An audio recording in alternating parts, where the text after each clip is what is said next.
வணக்கம், welcome to முத்தம் இன்ஃபுட்ஸ். நாங்கள் பெருங்காயம் மேனுஃபேக்சர் பண்ணி ட்ரேடிங் பண்ணிக்கிட்டு இருக்கோம். எங்களோட பிராண்ட் நேம் பிடி பெருங்காயம். பிடி பெருங்காயம் மிக தூய்மையானதாகவும் தரமானதாகவும் பாரம்பரிய முறைப்படி தயார் பண்ணுறோம். எங்களோட தயாரிப்பு முறை எப்படி இருக்கு அப்படின்னு வீடியோ மூலமா பார்ப்போம்.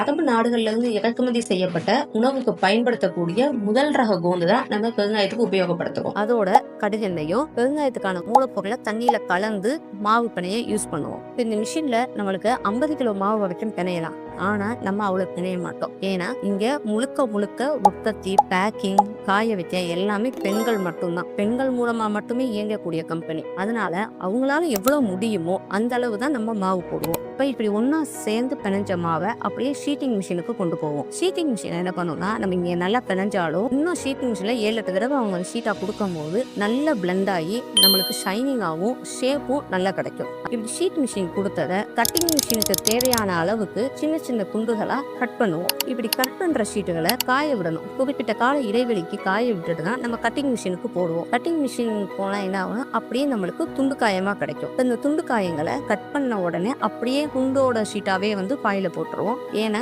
இது கோந்து நம்ம யூஸ் பண்றதுனால பசைத்தன்மை அதிகமா இருந்தனால தனித்தனி துண்டுகளா நம்மளுக்கு கிடைக்காது. கொஞ்சம் ஒட்டி தான் கிடைக்கும். ஆனா அதை இப்ப நம்ம பிரிச்சுட முடியாது. இது அடுத்த நாள் தான் கை பார்ப்பாங்க. துண்டுகளை தனித்தனியா எடுத்துட்டு அன்சைஸா உள்ள துண்டுகளையும் ஷேப்லெஸ்ஸா உள்ள துண்டுகளையும் தனியா எடுத்துருவாங்க. இதை தான் நம்ம வெயில்ல காய வச்சு பவுடர் போட்டு போவோம்.